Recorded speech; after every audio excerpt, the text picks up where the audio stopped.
Open up a tab, grab a seat, and pour a pint.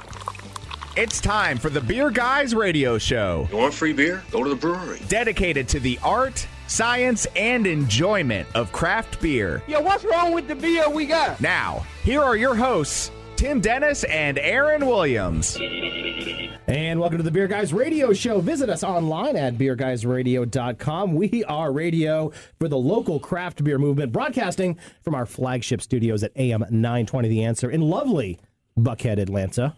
I'm Aaron Williams. And I'm Tim Dennis. In today's show, we're going to do some book learning, Aaron. Awesome, fancy We're book going to talk learning. history, All right. and we're going to talk beer. I love it. So we are joined this week in the studio by Ron Smith and Mary O'Boyle. Y'all, thanks so much for joining us this week. We appreciate it. Thank you for having us. And they are the authors of Atlanta Beer, A Heady History of Brewing in the Hub of the South, and Prohibition in Atlanta. So some good stuff there. Yeah, definitely. They certainly know their stuff about Atlanta beer and alcohol history. That's a great thing to study. There's some fascinating history of Atlanta. I was a history minor, and if I'd known that I could study that, I would have probably put it a major and done that. There you go. I just drank it on my own. So anyway, yes. So busy week for you. You made the rounds. So I did a little bit. I went out last weekend to the Emmy Lou release with Wild Heaven, which beer we got to sample. And we talked there to Eric Johnson and Wayne Wombles over when they were brewing their collaboration at Wild Heaven. So they had the official release of it. Went up there, got to enjoy it. They did a nice cheese pairing with the beer. Some of their other ones, just a really good time. So I made the rounds in Kennesaw a little earlier this week and went to Burnt Hickory, went to the Nest there for some barbecue and beer. And then over to Dry County, hung out with their head brewer, Baron Sluter. Talked to him about the beer, got to sample a stout that they're working on that they've got. Nice. Some cocoa and peppers and that in there. Really nice. So something there. It's still working, but it'll be released soon. That sounds like a plan to me. That's good. Good stuff. I was pretty boring this week. I had a couple of beers. One is the Burial Bolo Coconut Brown. Went over to Lincoln Fill Station last week. Had a really rough day. Yeah. And I was like, you know what? I had a 2-hour commute home, and I'm like, you know what? I just need a beer. And so the guys in Lincoln Fill hooked me up. That's that time I had traffic on my way to work too, wasn't it? The dog sleeping in the hallway where I tried to worst. cross over. So yeah, I know. Yes, you're lucky you work from home. You don't have to experience the lovely Atlanta commute. So also, I had Maine Beer Company's Beer 4. I'm kind of going through my Maine Beer Company that I brought back this summer, which is that's their experimental IPA. They've got Cascade, Simcoe, Meridian, and Equinox hops. So nice beer. I prefer lunch, of course, dinner, but no, that was a pretty good beer as well. So. Plenty to choose from, right? Definitely a lot to choose from. So speaking of a lot to choose from, crack open a cold one. It's the Truck and Tap Beer of the Week. Woo-hoo! Craft beer and food trucks in downtown Woodstock. Truckandtap.com. We've got several Truck and Tap beers of the week, don't we? We do. Yes. We do. So I dug into my cellar/closet and pulled out some, nothing ancient here, but a few, since we're talking Atlanta beer history, I grabbed a few from my cellar. I have a Red Brick 20th anniversary, which is barrel-aged stout from 2013. I have Sweetwater 17th, which is from 2014, and a Terrapin Tiramisu from 2015. Nice. And that's Ron, Mary, you guys brought some. You brought a homebrew for us, didn't you? You brought a stout. Right. And we've got a few others there. So we have plenty to choose from. We have quite a selection. Of course, we started off beforehand. Mighty Night Brewing's Blood Orange Blind Pirate just came out, and I just got a 6-pack of that at Hop City today. You got a pregame. So I got a pregame a little bit. So you have all the older beers, and now this is a brand new one, so I'm pretty excited about that. So anyway, we've got some headlines to get to, so let's get into them. What's in the news? The beer guys have the scoop. Extra, extra, read all about it. Time for headlines. Sponsored by Your Pie Perimeter in the Perimeter Place Shopping Center across from Perimeter Mall. Yeah, unfortunately, we need to start off and get some not-so-good news. Unfortunately, we do have a passing to talk about. Damian Schaefer, he's a stalwart in Georgia's craft beer scene. He passed away earlier, and, of course, he was working on taking up a Normaltown Artisanal Brewery in Kachina, so kind of a brew pub working on that. Certainly a heavyweight in the food and beer scene here. Unfortunately, he just passed away because of cancer. So Damian was a good friend to a lot of people here. Yeah. A lot of people within both the culinary and beer scenes. He'll definitely be missed. Sad to hear that happen. Definitely. Now, some a little bit better news. There's a new head brewer at Twain's Brew Pub in Decatur. Of course, that's kind of a big deal. Guys, David Stein from Creature Comforts used to be the head brewer there at Twain's. Chase Medlin, who was there just previously, he's opening up a new craft brewery in my neck of the woods in Chamblee. That's going to be open hopefully in spring 2017, Locomotions Brewing. So because he left, they had to hire somebody new, and they hired Mike Castagno. And he is a local home brewer of note and one of the guys from the Covert Hop Society. Those guys are everywhere. Yeah, that's the folks are excited about that. Definitely. A lot of people know Mike, have tried his beers, say he's a good guy. I heard that he's a water chemistry wizard, a great home brewer, so it should be an awesome. Those water chemistry guys, they're way above my head when it comes to that kind of stuff. But, it's tricky stuff, but it's working the magic. No, it's good. So congratulations to Mike, new head brewer at Twain's Brewpub in Decatur. So we felt very official earlier this week. We actually had a conference call with Creature Comforts. That's right, we did. And usually when I'm on conference calls, it's extremely boring stuff about spreadsheets and other types of paperwork.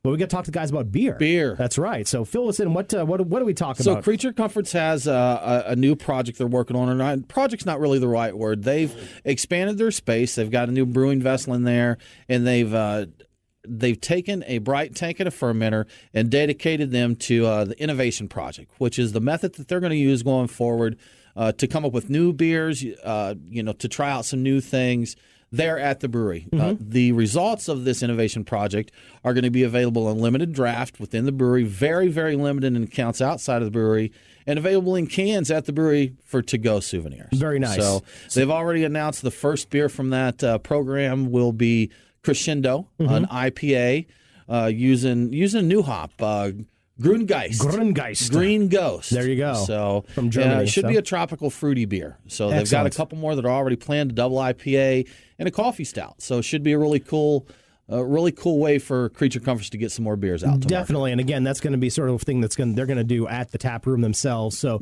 so head to Creature Comforts and hopefully get some good beers. That's starting at the end of the month too, right? So I believe she said. Okay, I don't want to mess my date up here, but I don't want to say exact dates. So yeah, that's I would refer to my email, but I'm almost positive they said October 25th. I think you're right. That'll be on tap in the tap room, and they're targeting November 1st.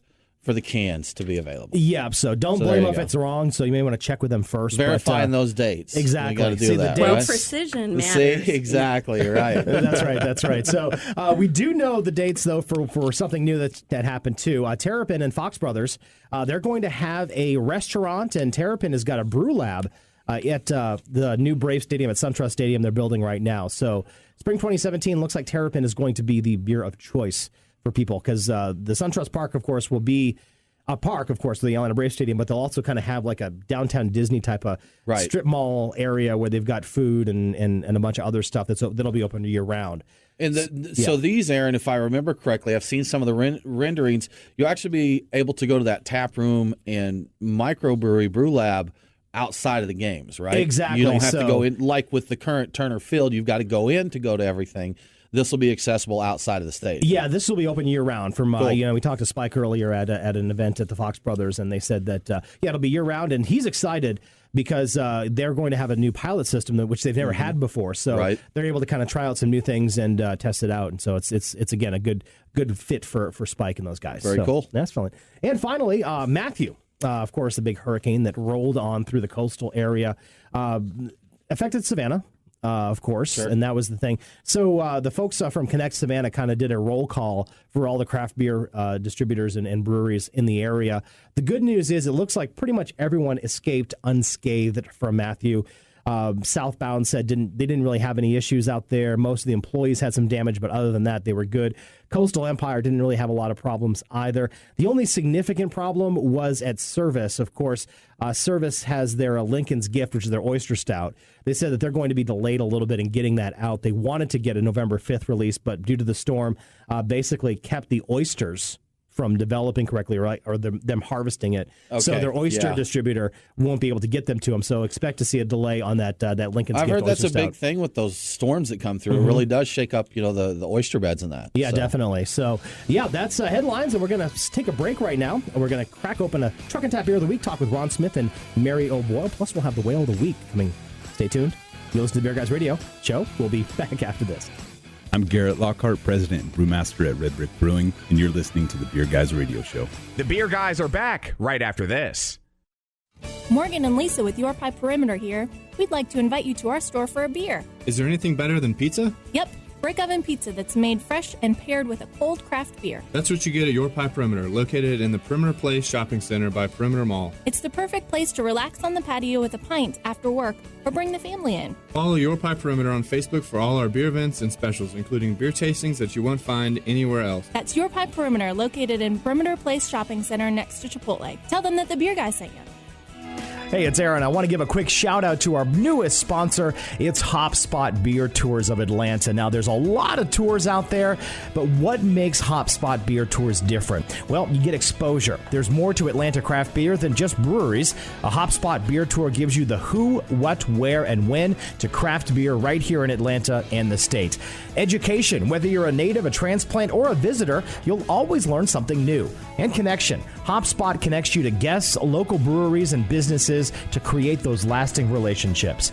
We invite you to check out what makes HopSpot different. Like them on Facebook, follow them on Twitter and Instagram at HopSpotATL, and of course, visit HopSpotBeerTours.com. Use promo code BeerGuys10 and receive 10% off your order. HopSpot Beer Tours. Hop on, get connected. That's HopSpotBeerTours.com. It's Aaron and Tim, the Beer Guys. If you're like us, no lunch or dinner is complete without a pint or two of craft beer. Which is why Truck and Tap in downtown Woodstock is always on our list. Tim, why do they call it Truck and Tap? Well, the tap part is easy. They have 12 of them. Bottles, too. Not sure what to drink? All of their beer servers are Cicerone certified. And if you got someone who isn't a beer fan, not to worry. Truck and Tap carries wine, mixed drinks, and even handcrafted sodas. As for the truck part, well, that's when it gets interesting. Truck and Tap features your favorite Atlanta area food trucks daily. That way, you're getting a different menu every day. Check it out. Truck and Tap in downtown Woodstock. Truckandtap.com. Let them know that the Beer Guys sent you. Follow the Beer Guys on Facebook, Twitter, and Instagram. Now, back to the Beer Guys Radio Show. Shake it back! Welcome back to the Beer Guys Radio Show. Come over and check us out at beerguysradio.com. We are broadcasting from the AM 920 The Answer studios in beautiful Buckhead, Atlanta, Georgia. And we're talking Georgia beer history this week, actually. So we've got Ron Smith and Mariel Boyle in the studio, and we're going to talk about their books about Atlanta's beer history and Prohibition in Atlanta. I'm excited. Yeah. I'm a history nerd and a beer nerd, so like this combines both of my loves. So I'm very excited about this. So guys, let's get into it. Atlanta has had a pretty long and rowdy history of beer. I mean, it was a railroad hub back in the day, of course, when it first started. You'd assume that alcohol and the railway workers probably went hand in hand. Yeah. Absolutely. They when it was Terminus, they would talk about how everybody would just switch houses between people, and okay, well, Bob, it's your house this week. We're going to have the moonshine over here, and they just kept going around and around. And Atlanta's first mayor, when it actually got to around to being a city, was a guy who made steels. Basically, okay. So he's sort of a coppersmith, tinsmith, and everything, and made Moses Frumwalt made steels, and was the guy who had the first saloon in Atlanta. Okay. So now, so Moses Frumwalt, which I love this, by the way, the name of his political party was the Free and Rowdy Party. Yes. Which is fantastic. Free and rowdy. You just can't make this stuff up. Yes. Named. Yeah. And he went up against Jonathan Norcross, which that name probably sounds familiar to us folks here in Atlanta. There was the Moral Party. So you had the Moral Party versus I know the which Free one I'm and siding with. If we only had these parties around now, make it clear, right? Yes. Okay. I would totally have a lot more fun. Exactly. Now, y'all, back at that time, saloons were really the way, right? Or around that time, saloons were very popular. Atlanta was a huge saloon town for quite a while, right? Absolutely, yeah. It went through taverns. Okay. There was a period, 1830s to, just prior to the Civil War, where you're talking about taverns, like Irby's Tavern here in Buckhead. Whitehall was the first one. The street was named after it. It's now Peachtree. But after that point, after you have Moses come in 1840s and open up a saloon, you see more and more saloons opening, and to the point that hundreds in this small frontier town of Atlanta. Now, would all these pub saloons, would they make their own alcohol? Would they get that shipped in, or a little bit of both? They would get it shipped in. There was like the Cincinnati Ale House, the Railroad Depot. You had the local breweries. You had the R.M. Rose Distillery. So you had just a plethora of places to get it in town. You had the mountain guys coming in from everywhere. I mean, even back then, even pre-Prohibition, you had the guys with the sled bringing in the barrel of whiskey and selling it to the rectifiers who would combine it together and make some whiskey and stuff. So it was and they actually distilled in the parking lots. Yeah. Some it of is them. Noted. Yeah. You could just bring your wagon on in and tote your wagon in, fire the still up, make you some white light. Yeah, that's right? it. Exactly. So I mean, it came in just every way you could think of, really. Okay. Now, one of our listeners on Facebook, by the way, has this question. Okay. Is there a difference between a tavern and a saloon, or is it just like a hotel motel type of a thing? It's taverns were a little bit laid out more like a house, if you will, like a public house. Mm-hmm.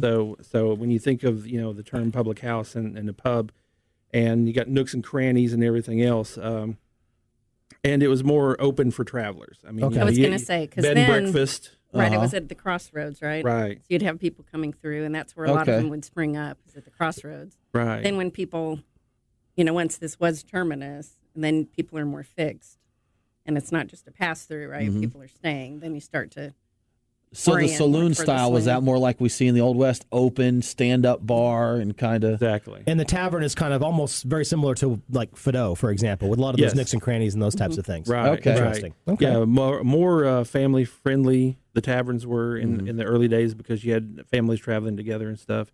And the saloon, like you said, is more open. The stereotypical brass rail. Yeah, salon. There you go. And it became a male bastion, pretty much, as far as, only men are going in there. This is an industrial age, at this point. And you have separation into the realm of the house and the realm of the industry or whatever. And basically just men in saloons. The women could come to the side doors, or the kid would come to the side door with a pail called a growler, and pick up the family's beer, and go rushing the growler back. You can still do some of that stuff in the early 70s, I don't think they do it now, but I can remember in Nebraska going in and grabbing my dad. I'm sure I can't. No, you can't say it, but still. But back then they'd send you in there. We had this little shop called Mel's. He'd send me in and he's like, tell him, I want a 6-pack of Miller or whatever. And they'd you get 6-pack. You take it out to Dad. You just need a thing of Marlboro Reds. You get your coffee, you get your smokes and your beer, and have your kid come in there and get it. So that's we have a friend that I was just going to say, we have a friend was it her aunt? I believe it was. It was her aunt or her mother would actually do the literal pail walking for 3 blocks to the neighborhood. Bar basically, and they'd fill it up, and she would get. I'm trying to remember what she would get. An extra penny or a nickel if she could bring it back at the same level that she left there. Okay. So she would very carefully manage this open-topped pail and ladle for the it out. original. That's and funny. so she'd very carefully get it home. And never spill the beer. That's right. That's right. You got to be careful. Yeah. No, it's interesting too. A story that I was talking when I'm doing my research said is Michael Kreis he opened up the Fulton Brewery, and which is also again, I guess it was also a place where you could buy beer, like a saloon and also a brewery as well. Charged all of 5 cents for a beer, but he got free lunch out of it. Yeah, which is kind of a good deal. But they made it very salty, so you want to drink more and more and more, right? Is that how it worked? Oh, absolutely. Same way with bar snacks. I mean, when we were growing up, you remember the peanuts, the pretzels, the beer nuts back in the day. Oh, yeah, exactly. Yeah. They put some Chex Mix or peanuts or pretzels out there. Yeah, and you wonder why. Oh, this is nice. Well, it's the same way. The free lunch would bring people in, of course. And it was usually like salty meats and crackers and anchovies and anything else that that were salted and get you in, and then give you a token. If you were a good customer, they give you a saloon token, and that way you could come back and get your first beer free. See, but that They're is comping exactly already, why the free lunch got banned. It Exactly. became part of the law later. Was that no? Yeah. Because then you're luring people into. We can't have that. To their destruction. Don't be encouraging people to come drink. drink. The moral party comes into power. That's and just right. messes you up. Where's that rowdy party when you need them? That's right. Now, guys, so the first brewery in Atlanta was around 1850. Is that right? Or the first, recorded brewery? The first one's 1850s. That's Aegidius Fector, who's basically the godfather of brewing in Atlanta. Okay, he's the guy, if you will. If you had to point to somebody who's because it's all over the Atlanta Constitution back in the days. This is the guy. They're talking about his death. That opened the first brewery in Atlanta, and it's over on the west side, and it's in the 1850s. And he sort of kind of goes through, and goes over into the days of the Atlanta City Brewery, which is the beginnings of the longest running brewery in Atlanta history. Him and his brother Dionys Fector are two big players in the Atlanta beer history. Both of them Germans. Both of whom you can visit at Oakland Cemetery. Oh, very cool. Both of them. Okay. Yes. Tour, right. Exactly. They're reclining it. That's right. Okay. We got about a minute and a half left in this segment, too. I want to get to some modern history a little bit later in the next segment. But first, of course, Civil War. During the Civil War, were they able to still brew, or did basically everything shut down? Well, and that's a really good question. And we had a hard time finding stuff during the Civil War. There is another gentleman buried in Oakland who from the Kantz family. And there is a quote basically saying that he continued to brew during the Civil War, but I think it was very controlled. Mm-hmm. And of course, after the end of the Civil War, when Sherman came, basically destroyed the entire city, I'm sure everything shut down for several years after that. There was a shutdown period in there. I think the brewery, if I remember correctly, the brewery made through fine, but because he was targeting more of military infrastructure. Sure. I remember reading that at least one brewery survived, when he came through. So we'll talk more about some Atlanta and Georgia beer history. Coming back from the break, you're listening to the Beer Guys Radio Show. We'll also have Tim's Whale of the Week, too, so you want to stand by for that. Stick around, beerguysradio.com. We'll be back right after this. This is Glenn Golden from Jailhouse Brewing Company. You're listening to the Beer Guys Radio Show. The Beer Guys are back right after this. The Beer Guys Radio Show on the Beer Guys Radio Network. BeerGuysRadio.com. Morgan and Lisa with Your Pie Perimeter here. We'd like to invite you to our store for a beer. Is there anything better than pizza? Yep, brick oven pizza that's made fresh and paired with a cold craft beer. That's what you get at Your Pie Perimeter, located in the Perimeter Place Shopping Center by Perimeter Mall. It's the perfect place to relax on the patio with a pint after work or bring the family in. Follow Your Pie Perimeter on Facebook for all our beer events and specials, including beer tastings that you won't find anywhere else. That's Your Pie Perimeter, located in Perimeter Place Shopping Center next to Chipotle. Tell them that the Beer Guy sent you. Hey, this is Aaron. I want to thank you so much for listening to the Beer Guys Radio Show. We've got some really awesome things that are coming soon that will help us engage with you some more. We're not going to lie to you, though. It takes time, effort, and money to produce this show every week. So if you'd like to be part of the Beer Guys family, we would love your help. Head to patreon.com/beerguys to become a sponsor. We're not going to beg. Okay, maybe just a little bit. But hey, we've got some great swag for those who become a sponsor, and you'll be among the first to know about the great things that are coming to the Beer Guys universe. Again, that's patreon.com, patreon.com/beerguys, or you can go to beerguysradio.com and click the sponsor link. We thank you for your support, and cheers. It's Aaron and Tim, the Beer Guys. If you're like us, no lunch or dinner is complete without a pint or two of craft beer. Which is why Truck and Tap in downtown Woodstock is always on our list. Tim, why do they call it Truck and Tap? Well, the tap part is easy. They have 12 of them. Bottles, too. Not sure what to drink? All of their beer servers are Cicerone certified. And if you got someone who isn't a beer fan, not to worry. Truck and Tap carries wine, mixed drinks, and even handcrafted sodas. As for the truck part, well, that's when it gets interesting. Truck and Tap features your favorite Atlanta area food trucks daily. That way, you're getting a different menu every day. Check it out, Truck and Tap in downtown Woodstock. Truckandtap.com. Let them know that the Beer Guys sent you. Ahoy there, mateys! Hunting whales? We've got you covered with Tim's Whale of the Week. Yar, we got some good ones here, don't we? We do. So I'm going to say I struggled with this week. Yeah, Aaron. I love this. On her notes, it says, I have no idea. Yes, I wasn't. Great. So here's the thing. There's a couple that I think people would like to look for, and there's a couple that we're hoping are going to make it to Georgia. So I'm just going to give you that information. So Wicked Weed had a couple hit this week. They had Metatropics, which is a Brett beer with tropical fruit. Sounds good. Little funky tropical fruits there. And Omnipresence, which is a barrel-aged sour with Cabernet grapes. Those are both from Wicked Weed. So we did end up confirming Creature Comforts Crescendo is going to be in their tasting room on draft on the 25th. So you can go over there and taste that. You'll have to wait till November 1st-ish to get the cans from the tasting room. And there's a beer that I've been waiting on for a while. I've heard it's made it as far as North Carolina. Evil Twins Michigan Maple Jesus.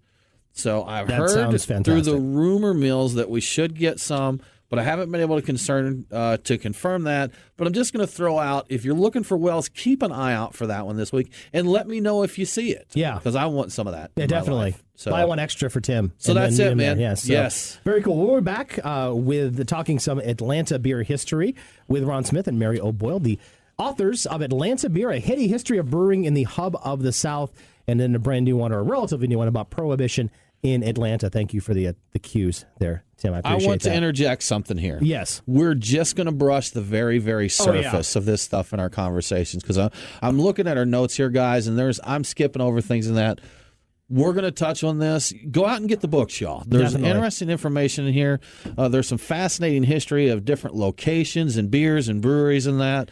Yep. We're going to give you a little taste of it here. We'll put a link in our post on our website to get the books. Yeah, we'll give you a link to Amazon, get them and so you should get that. And it's there fantastic. So guys, one interesting question one of our Facebook Live listeners had was, what kind of styles were they brewing back then during the pre-Civil War era and right there in the Reconstruction area? What were some of the popular styles? Well, the Aegidius Fector's first brewery, he basically produced, and I always have trouble pronouncing this word, shank beer. Okay. Which is basically for the lack of a better, we'll call it steam beer. So it's a hybrid type, beer that basically he wanted to produce the lagers of his home country, but he didn't have cellars at that point. Okay. And so he's using a hybrid yeast to basically do a rapid fermentation. And steam beers are fairly popular back then, too. I think Anchor Steam, of course, in San Francisco is the most popular example of it now. But I know that those were fairly popular back then. They were. Yeah. They were. You see them, a lot of people, I think, associate those with the West Coast, but they were also over on the East Coast. And then from there, it went on to, when they moved in the 1890s and they went downtown to where the Hilton Hotel is now, actually. Right. Mm-hmm. They had lagering cellars, and they produced true lager, and they would export some of this lager, too. They would put in that lovely stoneware. I've seen those bottles. Very cool. Corked and caged, by the way, which is, historically accurate as well. You do see people producing porter back then. Basically, the way that they would describe things is they would say, I'm producing porter, I'm producing ale, and I'm producing beer. And the word beer there basically means lager. Okay. And ale could be pale ale. It could be, whatever the ale that they had at the moment, including that porter, stouts and different things like that. But they did box, May-box primarily, or the lighter colored box in general. But they, on top of that, you do see a reference in 1865 that they are importing an IPA. Okay. Interesting. Yeah. So English? English. Okay. Yeah, at that point, English. Yeah. Americans did pick up brewing IPAs in the English style at that point, a little bit later on. But a decent diversity of beer. I think a lot of people think it's either base ale or just lagers, but it was a mixture. Interesting. Now, something that you talked about not having cellars for lagering at that time. Again, people may not think about it. This time frame we're talking about, we're in Atlanta, so it's hot. Yeah. They either had no refrigeration or actual ice blocks to chill, and then moved to I believe a piping system with cooled pipes, right? So it wasn't like over in Germany where you could get down in the cellar and have cooler temps. It just wasn't feasible here in Georgia at the time. Yeah, early on, they didn't have lagering cellars, and they did upgrade and actually have, an ice system, but that's a little bit later on. That's down in their Hilton cellars. Yeah. They just kept, increasing the technology, but they used anhydrous ammonia and pipes and. But they had a well. Yeah, they had that was one of the interesting things about the cellars, which are now parking decks, is that they actually had a freshwater well. So there's some interesting firsthand accounts of all that. And these, because the breweries at that time were coal-fired steam, right? So, and something that I found out in your book that I didn't realize is fire was a risk at the time at breweries because you had, tons and tons of coal there. So it's interesting to look at some of the risks of brewing back then and to think of how the process has changed, over the years. Coal fire, and then you add that to like the malt that's all dusty and everything like that, and you're going to blow things up if you're not careful. Good stuff. Right? And then exploding beer kegs were a reality in occasion. Okay. Yeah. When transport, right? Yeah, in transport. There was a guy in a saloon. I don't think it was Atlanta, but I think it was close here in the southeast. That I guess the barrel was out in the sun for a while. He rolled it around. The thing exploded, and the head of the barrel caught his face. And ripped it and then stuck it to the ceiling. Oh man! So, wow! Yeah, that's some powerful beer right there. I've had a bottle blow up home brewing before, and I keep them all in a cabinet. And I was upstairs, and it was like my second batch of beer, and I hear a noise like a boom and a shatter, and I'm like, for a half second, I'm like, what is that? And I'm like, you know what? I know what that is. So went down there, but it shot up into this thick wood. It flipped the broken neck over and wedged it into the top of this cabinet. And I'm like, man, that's a lot of force. Contents under pressure, right? That's it. Yeah. That's amazing. Yeah. So, guys, there's so much with historical here. We could talk to speed through it. So, Atlantic Brewery grew to be one of the biggest breweries during that. They were here almost 100 years, right? Correct. And like we mentioned, they were where the Hilton is now. And they closed, I think, around 1955, mid-50s, because beer taste started changing at that time. We were talking about the beers of the time. Taste started changing, correct? And advertising, big beer was an issue even back then. And so they closed due to changing tastes and advertising from the big beer guys that they just couldn't compete with. Is that correct? That is correct. Yeah, that was a real competition problem. They just couldn't.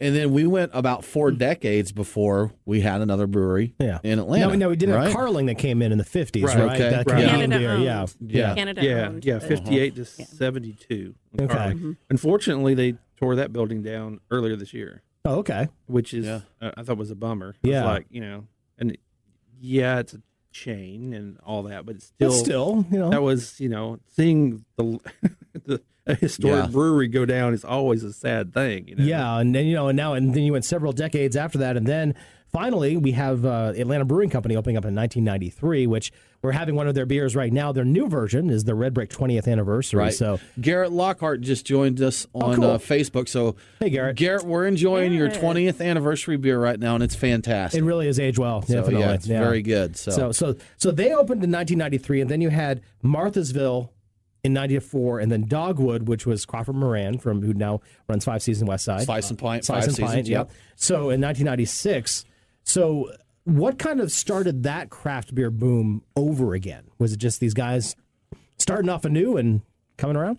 Well, I think the start, of course, happens out on the West Coast. Yeah. And, with people like New Albion and Anchor Steams here in Nevada, over on the East Coast here, Boston Beer Company, and John Mayer with Alaskan Brewing and Rogue.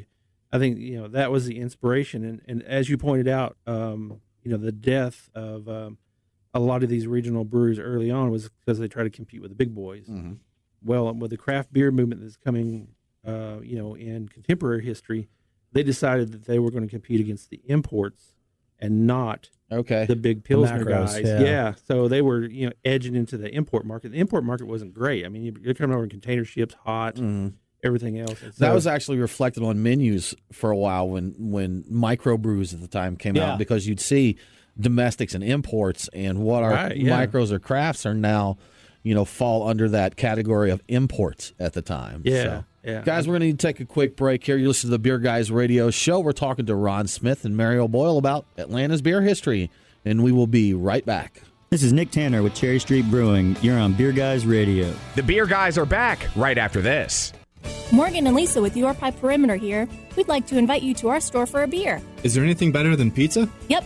Brick oven pizza that's made fresh and paired with a cold craft beer. That's what you get at Your Pie Perimeter, located in the Perimeter Place Shopping Center by Perimeter Mall. It's the perfect place to relax on the patio with a pint after work or bring the family in. Follow Your Pie Perimeter on Facebook for all our beer events and specials, including beer tastings that you won't find anywhere else. That's Your Pie Perimeter, located in Perimeter Place Shopping Center next to Chipotle. Tell them that the Beer Guy sent you. Hey, it's Aaron. I want to give a quick shout out to our newest sponsor. It's HopSpot Beer Tours of Atlanta. Now, there's a lot of tours out there, but what makes HopSpot Beer Tours different? Well, you get exposure. There's more to Atlanta craft beer than just breweries. A HopSpot Beer Tour gives you the who, what, where, and when to craft beer right here in Atlanta and the state. Education. Whether you're a native, a transplant, or a visitor, you'll always learn something new. And connection. HopSpot connects you to guests, local breweries, and businesses to create those lasting relationships. We invite you to check out what makes HopSpot different. Like them on Facebook, follow them on Twitter and Instagram at HopSpotATL, and of course, visit HopSpotBeerTours.com. Use promo code BeerGuys10 and receive 10% off your order. HopSpot Beer Tours. Hop on, get connected. That's HopSpotBeerTours.com.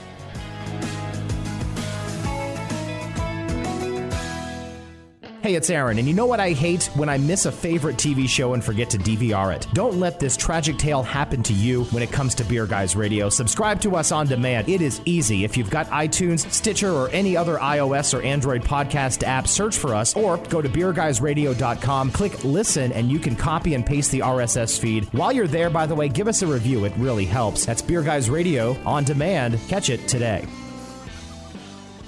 Follow the Beer Guys on Facebook, Twitter, and Instagram. Want some advice? Well, yeah. Well, here's all you need to know. Class is nothing before 11. Beer, it's your best friend. You drink a lot of it. Women, you're a freshman, so it's pretty much out of the question. Now, back to the Beer Guys Radio Show. And welcome back to the Beer Guys Radio Show, beerguysradio.com. And, of course, we're on the socials as well. We are trying to run the gamut here. We're talking Atlanta beer history. Not doing it any justice, by the way, by only having it. We could have like a 4-hour show. Yeah, on this. we've got a lot of notes here. We just haven't been able to cover. Arthur's Ron Smith and Mario Boyle are in the studio with us today, and you brought homebrew. I did. I love homebrew.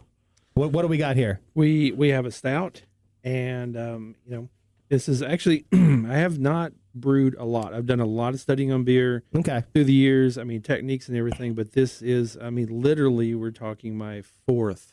I'm on my third, so it's okay. I'm right there with you, so I understand, yes. But we'd love to crack it open. Yeah, absolutely. And while you do so, we're going to skip, like I said, way ahead. This is a fascinating topic. You really need to subscribe or get the books. We'll have a link to that also on beerguysradio.com when we post the show. Let's talk about laws. Let's talk about laws. Let's talk about beer laws. Exactly. And Mary, I believe you're going to talk to us a little bit about the craziness that was and is Georgia beer laws.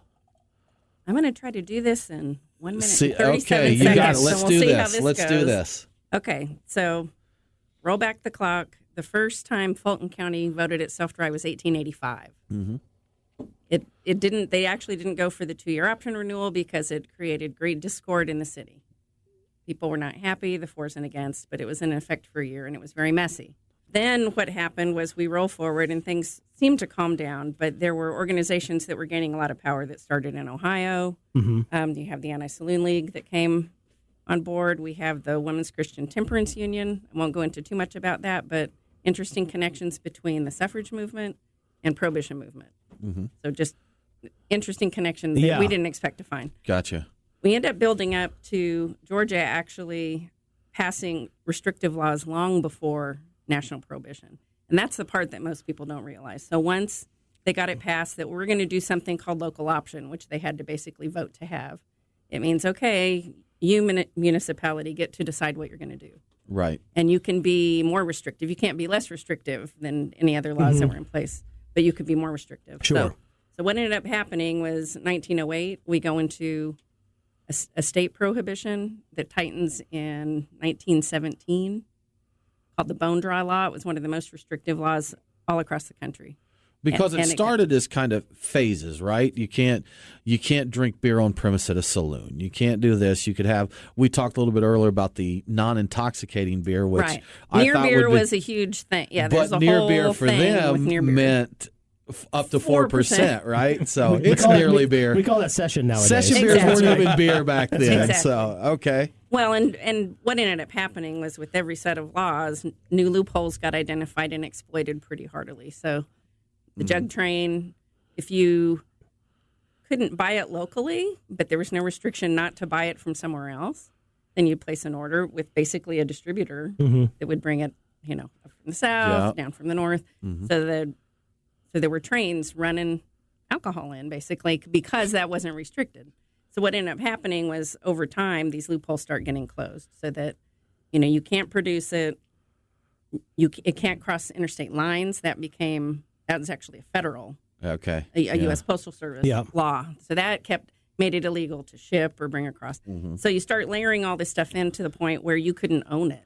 And that was actually in place even before national prohibition came around, is that it was illegal to own an alcoholic beverage in your home in Georgia, in the state of Georgia. Okay, and at that time, we see politicians fighting for this side or that side of the laws, but there was I don't know if this was probably a little before that, the locker clubs. Yeah. That was a workaround because it was a private club. Private club, you could go in there and keep it under lock and key. Yes. And when they first tried to get rid of the locker clubs, there were a lot of politicians that were opposed to it. Yeah, because that was a lot their of them were access. members of the club, right? So yeah. And actually, one of the big players, is famous for saying, "I don't care how a man drinks, I care how he votes." So there was a huge, not that hypocrisy might be present today in other. It never happens. I have no idea what you're talking about. We don't know what I'm talking. But yeah, certainly, so people were protecting their interests, and there was part of the whole thing was to keep people that were suspect. Like, I know that if you drink, you can't handle it. You've shown to me you can't handle this. Sure. And there were racial divides along those lines. So the people who had the money and the access sort of stayed protected for a period of time. But then it got riskier and riskier because the laws tightened down. So I'm past 1 minute and 37 seconds, but trying to say that our laws layered up, and when national prohibition overlaid, it was not as stringent actually as the Georgia state law. Georgia prohibition. But we kept ours quite stringent. Now we've spent another almost 100 years trying to undo. That's bringing the those layers yes. off. So that's Ron's analogy is the onion. And there's still a lot of bits and pieces of the laws from back 100 years ago that are still in play today. We talked about the blind tigers, where you'd go in where they couldn't. One step in the prohibition was they couldn't sell you a drink, but they could say, you know what, I got this blind tiger or this blind pig. Come over here and pay me a nickel to see this blind pig, and I'll give you a drink. So, and you can take a tour, and then you get a souvenir. Take a tour and get your souvenir. That's right. So that our modern beer laws, we can trace them back 160 years-ish there. So, yes, and now that we are the last state to not have self-distribution, hopefully that'll change very soon as well. So Ron Smith, Mario Boyle, thank you so much for joining us. We appreciate it today. Thanks, y'all. We appreciate it. It's been an absolute blast. We definitely need to get you back again because, like just I said, touch we could the spend a surface week on this one. Yeah, absolutely. Yeah, so much more to cover. Definitely. Speaking of things to cover, we've got the hot list. Time for the hot list. The beer guys have the scoop on what you need to know for next week. That's hot. So in Alabama, we've got lots of things going on. It's been a pretty busy week, actually, for us. We have not one but two breweries opening in the lovely state of Alabama. So that's definitely a lot of fun for folks there. We've got Ghost Train Brewing. Their grand opening is going to be on Saturday and Sunday. So as you're listening to this now, go head out and check them out. Brand new brewery opening in Birmingham. So for Friday and Saturday, so for next week, Big Beach Brewing in Gulf Shores, Alabama is having their official grand opening. They've had a soft opening for about a week or so you can probably go in and check them out. But their official grand opening, again, is going to be next weekend. Monday at Salty Nut in Huntsville, we're going to have a candy and beer pairing. Halloween, of course, right around the corner, so it's always fun to have that kind of stuff going on. And speaking of, it's Pumpkin Fest on Wednesday at Wish You Were Beer in Madison. Lots of stuff in Georgia. How about that? Good time, man. Yeah. So we've got a lot. I'm going to just try and barrel through these throughout the weekend. Atlanta Beer Week continues. Lots of events. Check out AtlantaBeerWeek.com for the full list of events there. So today, if you've got time, going up Roswell Beer Tour with Hopspot Beer Tour is one of our sponsors. Nice. Check them out there. You'd use code BeerGuys10 for 10% off your tour ticket with those guys. There's a Mead and Mischief party up at Viking Alchemist in Marietta. If you like mead, go check that out. Red Hair Sticky Stout release. So that's a popular beer from them. It's releasing again here today. So keep an eye out for it. Very nice. On Sunday, there is the Farmily Dinner with Wrecking Barn Farm. So that looks like a very cool event. I thought you misspelled that at first, but no, I did. It's actually I thought I misspelled it at first, so I had to go back and look. It is the Farmily Dinner, And at another one of our sponsors, Your Pie Perimeter, has their Sunday Fun Day. Mm-hmm. They have featured pints there for only $3.14. On Tuesday, there's the Pints and Pies costume run at Red Brick. On Wednesday, we've got the one-off Wednesday at Red Brick, Halloween trivia at Your Pie Perimeter. On Thursday is Pint Night with Gate City. That's at Your Pie Perimeter. They got a lot of events. They do. We're going to be there, too, on that Thursday. We will be there. Yes. So Gate City will be out there. They're going to have a featured beer from them for 314. Nice. You see a theme here, so check it out. And Reformation's 3rd anniversary weekend starts next Thursday. Excellent. So that's my little hometown brewery there. They're doing good stuff. They're great people. Yep. One that will be worth checking out.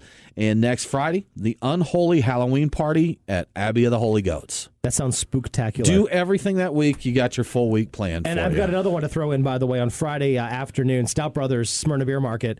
They're having a Red Brick Tap takeover, there you go. So, all right. Get your growler of some rare beers from Red Brick. One at the Stout more Brothers. event to do. We're crazy, man. We're crazy today. Good stuff. Hey, got a minute left. Let's do a giveaway. A giveaway. I've got a giveaway to give away right here, and we're giving that away to Steve Boyd. Congratulations, Steve. Steve, thanks for following us along. I appreciate it. We appreciate it.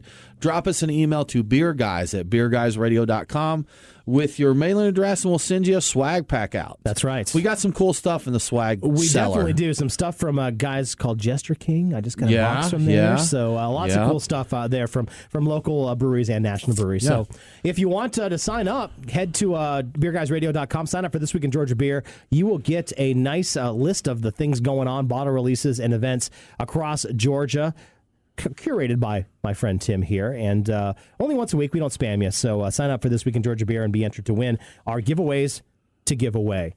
Got a couple of seconds here. This is a really good homebrew, by the way. This is. For It's your excellent. third I like batch, it a lot. Very I like nice. this a lot. It's a really nice stuff. Congratulations. So, yes. So congratulations. Oh, thanks, y'all. We enjoy it quite a lot. So very nice. It's getting close enough to stout season. That's, I know. This is my favorite time of the year when we get the stout season coming on. It's the most wonderful time of the year. It always is. We transition from pumpkin beer to the Christmas beer, and I'm really happy about that. Yeah. So I'm going to keep tweaking this one. So I'll bring you it's delicious. Yeah. You say you get some good. vanilla on that. Put a little more vanilla on it, I think. And I think you've got a winner. I really do. I get the smoothness from the vanilla. Yeah. Get that kind of the essence of the vanilla there. So that is really good. So that's, guys, you mentioned something earlier. We haven't got to mention it yet. Where can people go if they want to check you out? That is, in fact, handily written right here. BoozeHistoryATL.com. Fantastic. Yes. Check it out. And you said something with malts and vaults that you wanted to mention. Yeah, correct? so the first book, Atlanta Beer Book, Ron got a crazy idea since we couldn't find any buildings that still remained. Where are the beer folk? Where's some beer history? It's actually at Oakland Cemetery. Okay. So all the proceeds go to support the Historic Oakland Foundation that maintains the cemetery. There's one actually, the next tour is going to be the Saturday after Thanksgiving. All right. At 3 in the afternoon, and we'll be there signing books. And we do sell books, sign books directly. I was just going to interject that. Nothing against any other avenue, but we do sell directly. So BoozeHistoryATL.com will get you there. Awesome. And we're going to put a link up, too, We'll put on links, the show notes. all and that that good kind of stuff up So, there. Yeah. Excellent. So, Mary, again, Ron, thank you so much. Coming up next week, we're going to get a little bit beer nerdy. These guys are kind of nerds, and it's a good thing. Arches coming on to the show today. Excellent. Those nice guys are awesome. Good brewery. Yes. Absolutely. So thanks for listening to Beer Guys Radio. We're going to be on the socials all week long, so check us out and subscribe to our podcast and our website. So we'll talk to you next week. Don't forget, drink local. Cheers. Thanks for listening to the Beer Guys Radio Show. We're on demand via iTunes, Google Play, Stitcher, or wherever you get your podcasts. Always online at beerguysradio.com. Aaron and Tim are back next week with more about the amazing world of craft beer. Cheers.